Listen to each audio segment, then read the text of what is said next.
కేంద్ర మంత్రి అమిత్ షాతో సీఎం రేవంత్ ప్రత్యేక భేటీ, పలు అభివృద్ధి కార్యక్రమాలపై చర్చ.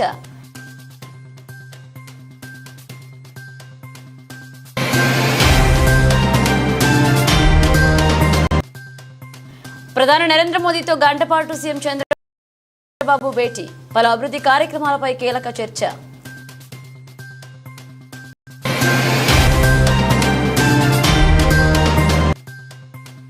హైదరాబాద్ పంజాగుట్ట పోలీస్ స్టేషన్లో AP deputy CM Pawan Kalyan పై పోలీసులకు ఫిర్యాదు చేసిన కేఎఫ్ఆర్.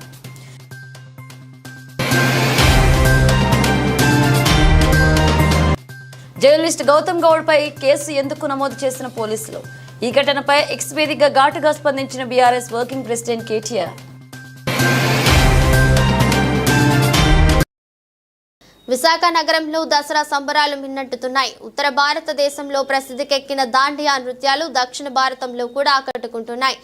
వయసుతో నిమిత్తం లేకుండా మహిళలంతా దాండియా నృత్యం చేసి దసరా వేడుకలు జరుపుకుంటున్నారు. విశాఖ నగరంలోని A1 స్టూడియో ఆధ్వర్యంలో బీచ్ రోడ్లో గల అంబికా శ్రీ గ్రీన్స్ హోటల్ వేదికగా జరిగిన దాండియా నైట్ 2024 ఫస్ట్ ఎంతగానో ఆకట్టుకుంది. ఈ కార్యక్రమంలో దుర్గామాతను ఆరాధిస్తూ అనేక దాండియా నృత్యాలు ప్రదర్శిస్తూ అందరినీ ఆకట్టుకున్నారు. కార్యక్రమంలో పెద్ద ఎత్తున అందమైన మగువలు పాల్గొన్నారు.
హలో అండి, నా పేరు Lavanya. Hi Vizag vision viewers అందరికీ నమస్తే.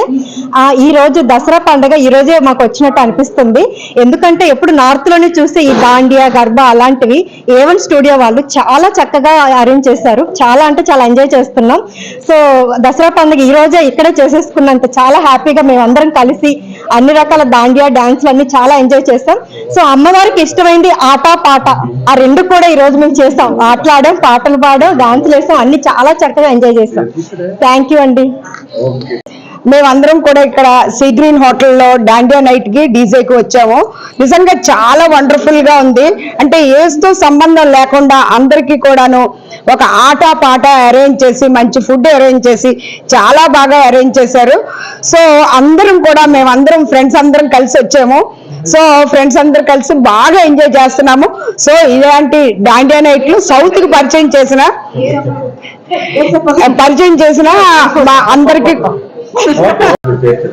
Okay. Hello, hi, Vizag Vision viewers. This is Swastika from A1 Dance Studio, and we are connecting the 2024 Dandiya Night in Ambika Sea Green Hotel, and we have a very good, cute, gorgeous ladies with us for this event. We are really enjoying this, and every year you will be having this A1 Studios Dandiya event, and never miss it. If anyone have missed this year, just join us by next year. Thank you so much, Vision. Hello, Vizag. Na peru Shruti andi. ఈ dandiya event సరికొత్తగా వినూత్నంగా ఇక్కడ sea green లో ప్రదర్శించబడుతుంది. ఇక్కడ కోలాటంతో పాటు మంచి choreographers తో నృత్యాలు, మంచిగా డ్రెస్సింగ్ చేసుకొని మంచి మంచి ప్రైజెస్ ఇస్తున్నారు. చాలా టోర్నమెంట్ గేమ్స్ కండక్ట్ చేస్తున్నారు. Okay, thank you. నా పేరు సుధారాణి. ఏవన్ స్టూడియో ఓనర్ గారు బన్నీ సార్ ఆధ్వర్యంలోనేమో ఈ దసరా పండుగ సందర్భంగా నవరాత్రుల్లోని దాండియా నైట్ సీ గ్రీన్ హోటల్లోని ఘనంగా స్టార్ట్ చేశారు. మేము మా ఆఫీసర్స్ క్లబ్ మెంబర్స్ అందరము ఫ్రెండ్స్ అందరం కలిపి దాండియాలో ఆడి పాడి చిందేశాం. ఇంత ఆనందకరమైన సంఘటన ఇంతకు ముందు ఎప్పుడు కూడా జరగలేదు. ఈ బన్నీ సార్ ఆధ్వర్యంలో మేము చాలా ఈ రాత్రి ఎంజాయ్ చేసాం. నా పేరు సుధారాణి.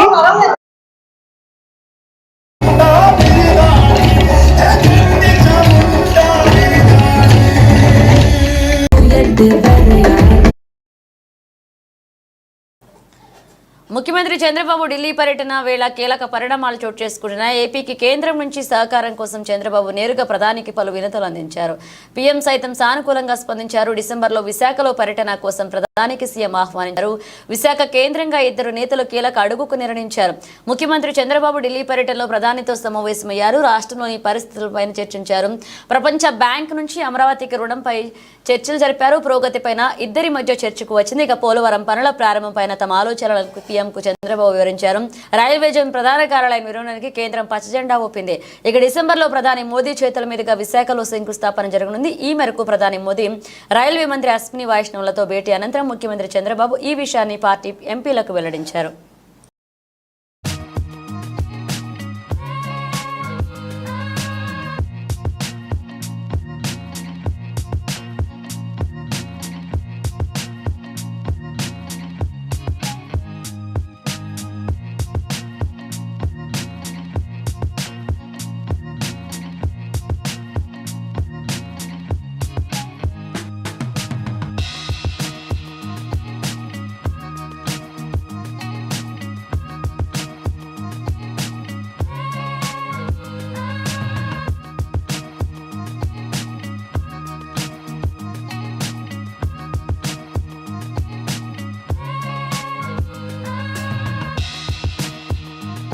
కాంగ్రెస్ ప్రభుత్వ నిర్లక్ష్య ధోరణి కారణంగా అన్నదాతల పరిస్థితి అగమ్య గోచరంగా మారిన సంగతి తెలిసిందే. సాగునీరు లేక 24 గంటల కరెంట్ అందక చివరకు రైతు బంధు రాక రైతన్నలు విలవిలలాడిపోతున్నారు. అప్పుల పాలై ఆత్మహత్యలు చేసుకుంటున్నారు. రేవంత్ కు ఓటేసి మోసపోయామని కన్నీళ్లు పెడుతున్నారు. మళ్లీ కేసీఆర్ రావాలని వేడుకుంటున్నారని అన్నదాతలు. కానీ రేవంత్ పాలనలో రైతు బంధు రాక అప్పుల పాలవుతున్నామని మళ్లీ కేసీఆర్ రావాలి, నాతో పాటు మరొక 10 మందితో కేసీఆర్ కు ఓట్లు వేస్తామని రైతు మల్లయ్య ఆవేదనతో మాట్లాడారు. రైతు మల్లయ్య మాట్లాడిన వీడియోను జర్నలిస్ట్ గౌతమ్ గౌడ్ యూట్యూబ్ లో పోస్ట్ చేశారు. కాంగ్రెస్ పాలనతో అన్నదాతల పరిస్థితి ఇది అని వివరించే ప్రయత్నం చేశారు. అయితే ఈ మల్లయ్య వీడియోపై పోలీసులు అత్యుత్సాహం ప్రదర్శించారు. వీడియోను పోస్ట్ చేసిన జర్నలిస్ట్ గౌతమ్ గౌడ్ను కేసు నమోదు చేశారు పోలీసులు. ఈ ఘటనపై BRS working president KTR X వేదికగా స్పందించారు. అసలు ఈ వీడియోలో తప్పేముంది? జర్నలిస్ట్ గౌతమ్ గౌడ్ పై కేసు ఎందుకు నమోదు చేశారు అని తెలంగాణ డీజీపీని కేటీఆర్ ప్రశ్నించారు. నేను కూడా ముషంపల్లిలో రైతు మల్లయ్యను కలిశాను, అతనితో మాట్లాడాను, మరి నాపై కేసు పెడతారా అని డీజీపీని కేటీఆర్ సూటిగా ప్రశ్నించారు. ఇప్పటికైనా నువ్వు గెలవాలి, గెలిస్తేనే మాకు బుక్కలు పోవాలి, లేకపోతే కంపల బస్ చచ్చిపోతాం. మేము నీళ్ళు లేవు, నెప్పులు లేవు, చించడానికి బువ్వ లేదు, ఏది లేదు మాకు. నువ్వే రావాలి, దేశసారు నువ్వు ఎక్కడ ఉన్నా రావాలి. మా బట్టి టీవీలో ఎక్కించి నేను ఉంటా, ముసంపల్లినే ఉంటా. నా పేరు రాదు, నా పేరు ఇగో మల్లయ్య, గణ్యమైన మల్లయ్య. ముసంపల్లి గణ్యమైన మల్లయ్యకి తన్నడని నువ్వు ప్రతి ఒక్కదానికి పేరాలు చేయాలి. నువ్వు వచ్చినాకనే పచ్చడి భోజనం పోకుండా కాడిపోతే సంతోషం ఉంది. చలకలకు వచ్చే కుషాలు ఉంది. ఇలా చలకలు మొత్తం మేకలు మేస్తున్నాయి, తోటలు మేకలు మేస్తున్నాయి.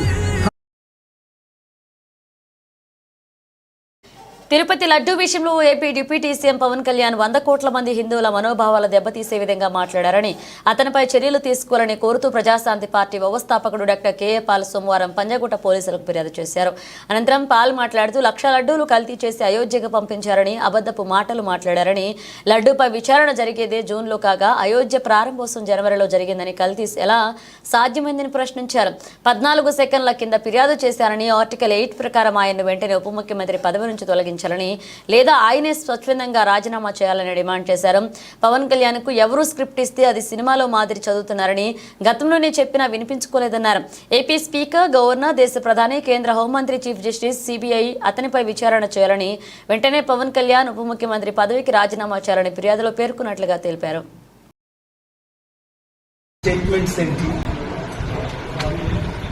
ఇన్సైటింగ్ అని 14 సెక్షన్స్ నేను అఫీషియల్ గా పంజాగుట్ట పోలీస్ స్టేషన్ అండర్లో ఇక్కడ ఆపోజిట్ వాళ్ళని అమెరికా ఉంటున్నాను కాబట్టి నేను మీకు అఫీషియల్ గా కంప్లైంట్ ఇస్తున్నాను. ఇమీడియట్ గా ఆయన్ని ఇన్వెస్టిగేషన్ చేయమని, based on the sections FIR file చేయమని, తర్వాత అరెస్ట్ చేయమని. ఇది మీకు ఇచ్చిన action copy to the president of India, prime minister of India, chief justice of India, home minister of India, governor of Andhra Pradesh, speaker of the assembly Andhra Pradesh, CBI central bureau investigation వీళ్ళకి copy పంపిస్తున్నాం. మీరు దీన్ని FIR చేసి నాకు ధన్యవాదాలు copy.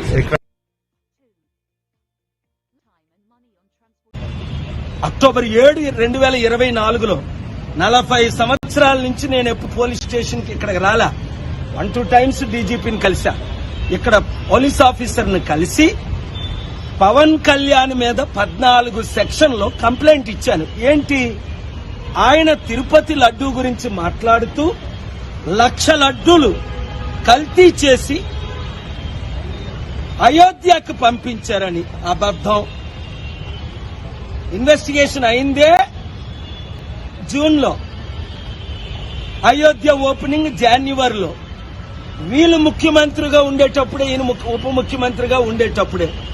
అలాగే హిందూ, ముస్లిం, Christian మనోభావాలు, ముఖ్యంగా ఆయన హిందువుల్ని కించపరుచుతున్నాడు.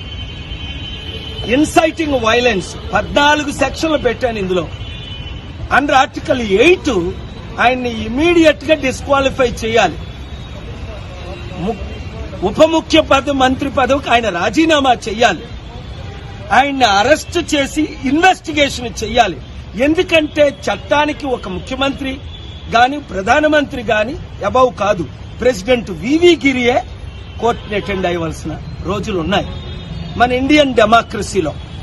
కనుక ఈరోజు నేను 40 సంవత్సరాల తర్వాత నేను పోలీస్ స్టేషన్కి ఇక్కడ హైదరాబాద్ లో నేను ఇక్కడ ఉంటున్నాను కనుక వచ్చి కంప్లైంట్ ఇచ్చింది ఏంటంటే తక్షణమే ఆయన నోరు మూయించాలి. నేను అనేక సార్లు మీడియాలో చెప్పాను, తమ్ముడు పవన్ కళ్యాణ్ ఇష్టం వచ్చినట్టు పిచ్చి కుక్క కరిచినట్టు వాగొద్దు. ఏయో మాట్లాడుతున్నావు, అవన్నీ రాంగ్. నీకు ఎవరు స్క్రిప్ట్ ఇస్తే అది ఈ సినిమా ఫీల్డ్ లాగా నువ్వు చదివేస్తున్నావు, అది చట్ట విరుద్ధం. అవన్నీ రుజువులతో సహా ఈ కంప్లైంట్ ఇవ్వడం జరిగింది.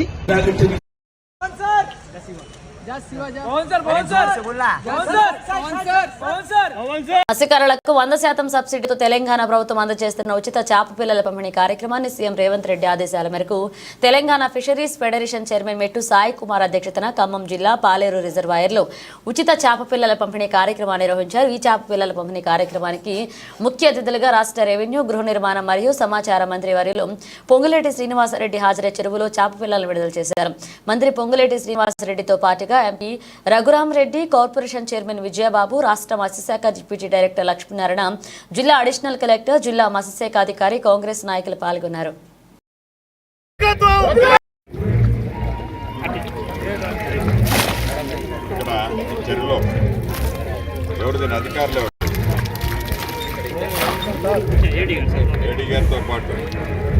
ఎన్ని అవసరం ఉంటే అన్ని విన్నారా, వాళ్ళు సరిపోయే కెపాసిటీ సరిపోయేంత వరకు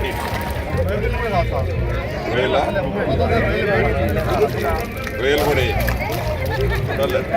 చాలరు మీరే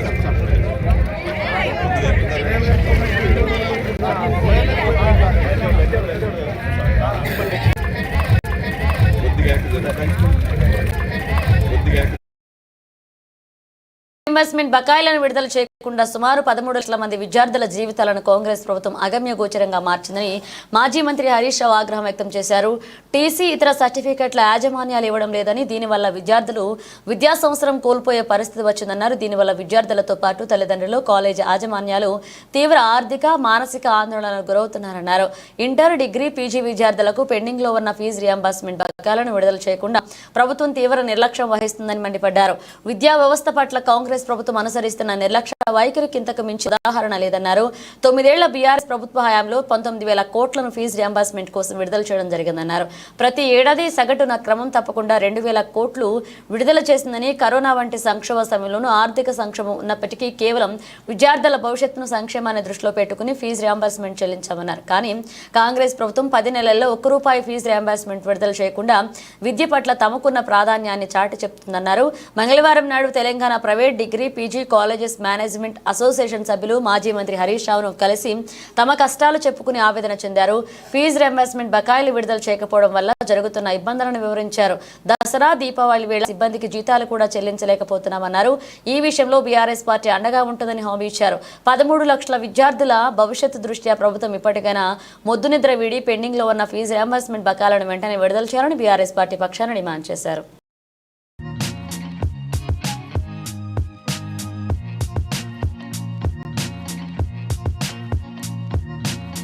చెరువులు మూసి పరిస్థితిపై చర్చకు సిద్ధమా అని సవాల్ విసిరారు మాజీ మంత్రి, బీఆర్ఎస్ సీనియర్ నేత ఎమ్మెల్యే జగదీష్ రెడ్డి. అసలు ప్రభుత్వం వద్ద మూసిపై డిపిఆర్ ఉందా అని ప్రశ్నించారు. మూసిని హుస్సేన్ సాగర్ కు మురికి కూపంలో మార్చిందే కాంగ్రెస్ అని ఆరోపించారు. సుందరీకరణ అంటే ఇళ్లు, గుడిసెలు కూలగొట్టడం కాదన్నారు. మూసిలో కలిసే మురికి నీటిని, కాలుష్యాన్ని ఆపడం సుందరీకరణ అంటారని చురకాంటించారు.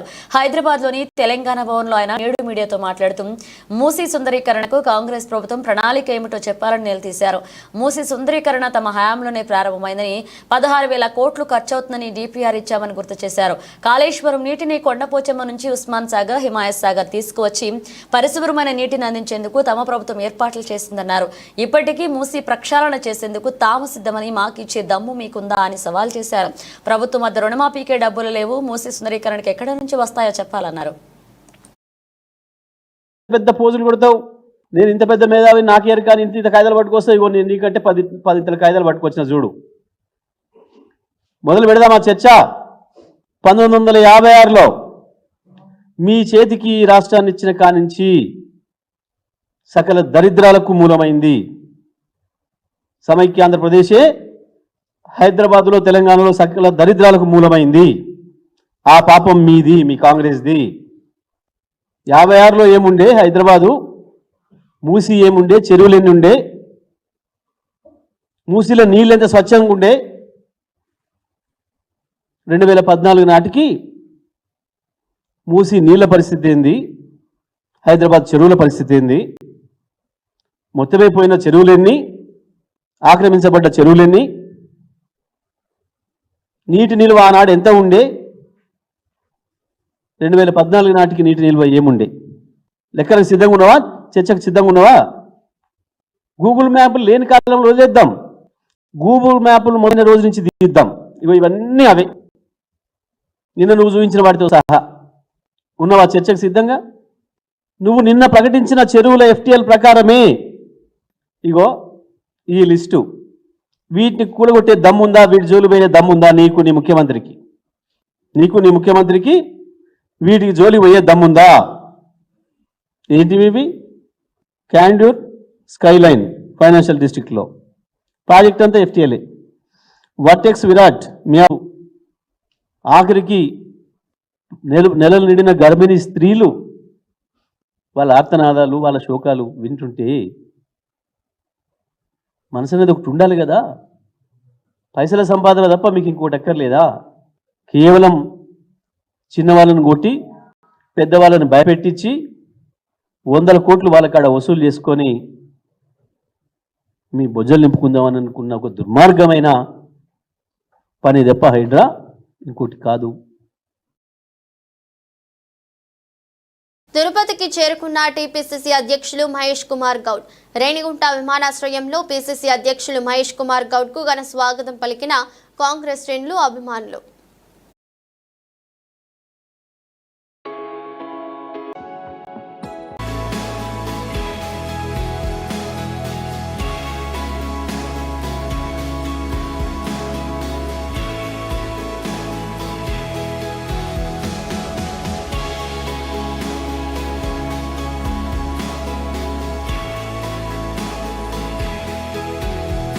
కేంద్ర హోంశాఖ మంత్రి అమిత్ షాతో సీఎం రేవంత్ రెడ్డి భేటీ అయ్యారు.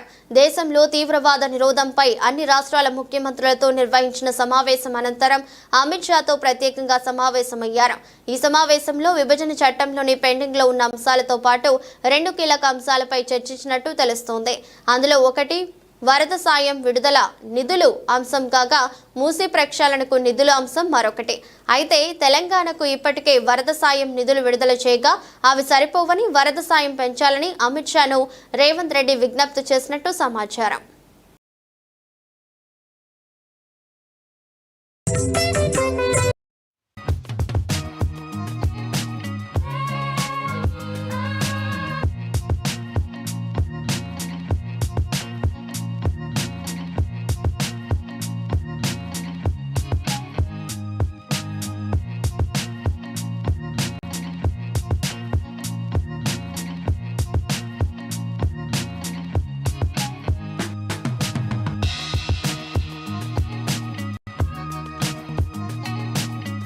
పాలనలో ముఖ్యమంత్రి రేవంత్ రెడ్డి గారి నాయకత్వంలో తమ ప్రభుత్వం విద్యకు ప్రథమ స్థానం కల్పిస్తున్నామని రవాణా మరియు బీసీ సంక్షేమ శాఖ మంత్రి పొన్నం ప్రభాకర్ వెల్లడించారు.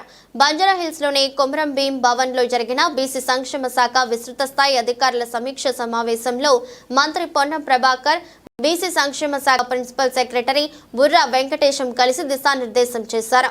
కేంద్ర స్థాయిలో గురుకులాల పనితీరుపై వారి నుండి ఫీడ్బ్యాక్ తీసుకున్నారు. రాష్ట్రంలో ఇంటర్నేషనల్ స్కూల్ లకి మించి తమ ప్రభుత్వం ఇంటిగ్రేటెడ్ రెసిడెన్షియల్ కాంప్లెక్స్లు రాబోతున్నాయని, ఇందుకోసం ఈ సంవత్సరానికి 5,000 కోట్లు కేటాయించిందని తెలిపారు. బీసీ గురుకులాలు రాష్ట్రంలో ప్రథమ స్థానంలో ఉండాలని, ఈ సంవత్సరానికి 100% ఉత్తీర్ణత సాధించాలని లక్ష్యాన్ని నిర్దేశించారు. అధికారుల పనితీరు మరింత మెరుగుపరుచుకోవాలని సూచించారు. మెస్ ఛార్జీల పెంపు ప్రభుత్వం దృష్టికి తీసుకెళ్తామని, గ్రీన్ ఛానల్ ద్వారా బిల్లులు చెల్లిస్తామని హామీ ఇచ్చారు. విద్యార్థులు అదనపు కరికులం యాక్టివిటీస్ దృష్టి సారించాలని సూచించారు. సమావేశంలో బీసీ సంక్షేమ శాఖ commissioner Bala Mayadevi, Gurukula secretary Saitulu, MBC corporation MD Alok Kumar, BC corporation MD Mallaiah Bhattu, additional director Chandrasekhar, joint director Sandhya, Nayi Brahmana MD Indira, BC study circle director Srinivas Reddy, DBCDOs, ADBCDOs, RCOs, DCOs, principals, hostel వార్డెన్లు పాల్గొన్నారు.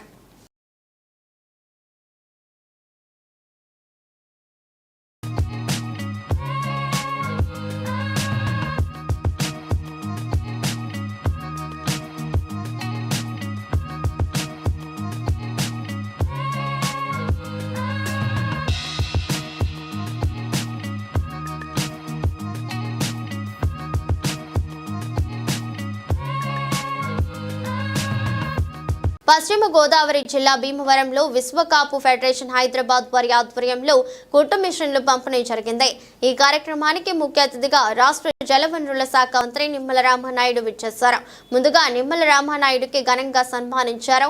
అనంతరం నిమ్మల రామానాయుడు మాట్లాడుతూ కాపుల అభ్యున్నతికి పాటుపడుతున్న ఈ సంఘాలను బలోపేతం చేయాలని, కాపులకే కాక ఇతర కులాలకు కూడా చేయూతనందిస్తున్న వీరికి అందరూ తోడ్పాటునివ్వాలని, కూటమి ప్రభుత్వం అన్ని వేళలా సహకరిస్తుందని, రాష్ట్ర అభివృద్ధిలో మహిళల పాత్ర ఎక్కువగా ఉంటుందని, వారికి చేయూతనిచ్చి ముందుకు తీసుకువెళితే రాష్ట్రాలు అదే విధంగా దేశం బాగుంటుందని అభిప్రాయపడ్డారు.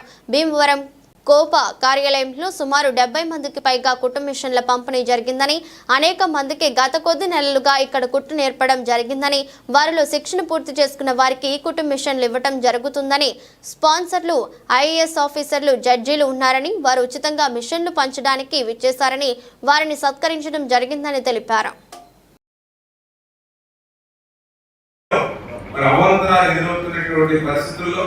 బీసీలుగా చేర్చితే ఏ ప్రయోజనాలు వస్తాయి అంటే ఒక ఉద్యోగ విషయాలను, ఒక విద్య విషయంలో రిజర్వేషన్ తప్ప మిగిలినటువంటి ప్రయోజనాలు, ఒక ఎస్సీ బీసీ ఏమాత్రమైన ప్రయోజనాలు వస్తే అన్ని కూడా కాపులకు ఇవ్వాలని ఆలోచనతోటే ఆ రోజు కాపు కార్పొరేషన్ మనం ఏర్పాటు చేసి, ఆ రోజు ఎవరైతే కాపు పిల్లలు చదువుకుంటూ ఉంటే వాళ్ళకి ఒక ఐఏఎస్ ట్రైనింగ్, వాళ్ళకి నెలకి 18,000 రూపాయలు స్టైపెండ్ ఇచ్చి ఆ స్టడీ సర్కిల్స్ లో వాళ్ళకి ఆ యొక్క కోచింగ్ ఇచ్చేటువంటి పరిస్థితి కానీ, అదే ఎవరైతే కాపులకు సంబంధించినటువంటి పిల్లలు ఎవరైతే యువత ఎవరైతే ఉన్నారో వాళ్ళు కూడా పారిశ్రామిక వేత్తలు ఎదగడానికి కూడా ఆ కాపు కార్పొరేషన్ ద్వారా వాళ్ళు కూడా యూనిట్స్ నుంచి మనం సబ్సిడీ మీద వాళ్ళు కూడా లోన్స్ కానీ ఇవన్నీ కూడా 50% సబ్సిడీతో ఇచ్చేటువంటి పరిస్థితి కానీ, ప్రతి జిల్లాలో కూడా 5 కోట్ల రూపాయలతోటి కాపు భవన్లు నిర్మాణం చేసేటువంటి పరిస్థితి కానీ, ఇట్లా కాపు కార్పొరేషన్ లోన్స్ కానీ, ఇట్లా అనేకమైనటువంటి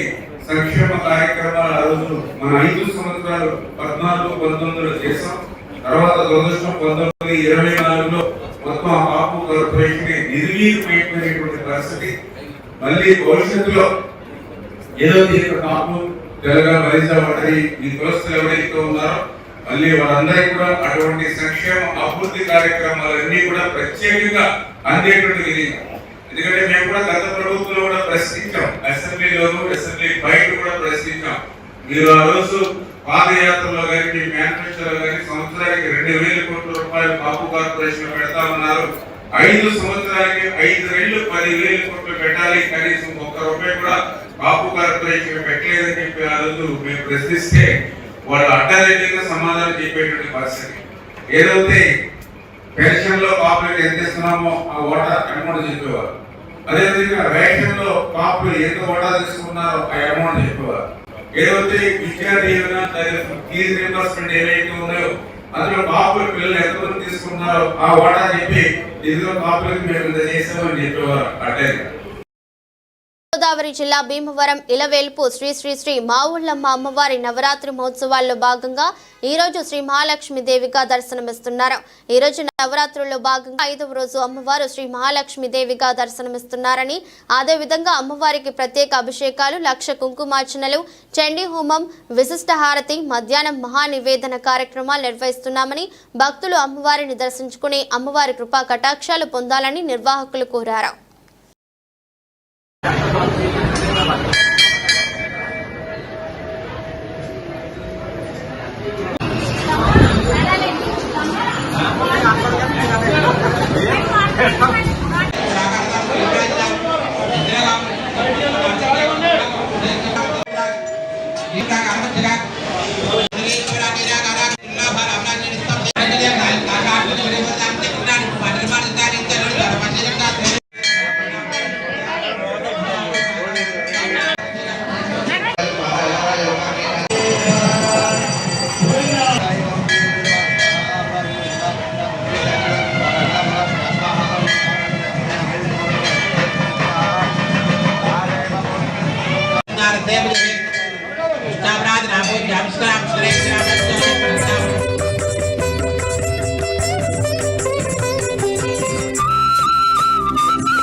కాంగ్రెస్ ప్రభుత్వం అధికారంలోకి వచ్చిన తొలి ఏడాదిలోనే 22.22 లక్షల మంది అన్నదాతలకు 17.86 కోట్ల రుణమాఫీ చేసిందని, ఇటీవలే ప్రధాని నరేంద్ర మోదీ వైపుకి సీఎం రేవంత్ రెడ్డి తప్పుడు సమాచారంతో లేఖ రాశారని బీజేఎల్పీ నేత ఏలేటి మహేశ్వర్ రెడ్డి ఆరోపించారు. మహారాష్ట్ర ఎన్నికల్లో కాంగ్రెస్ కు మేలు చేసేందుకు గౌరవ ప్రధాని గారికి అబద్దాలతో రాసిన లేఖపై ప్రజల సమక్షంలో చర్చకు సిద్ధమా అని సవాల్ విసిరారు. అయినా మీరు చెప్పిన అబద్దాలను నమ్మకుండా ప్రధాని మోదీ రుణమాఫీ పూర్తి చేయలేదని, ప్రజలకు వాస్తవాలను చెప్పారని గుర్తు చేశారు. రైతుల గురించి గతంలో మీరు పీసీసీ అధ్యక్షులుగా అధికారం వచ్చాక సీఎంగా మీరు ఇచ్చిన హామీలని ప్రస్తావిస్తూ మీకు 13 ప్రశ్నలను సంధిస్తున్నాను. దమ్ముంటే వాటికి సమాధానం చెప్పాలని డిమాండ్ చేశారు.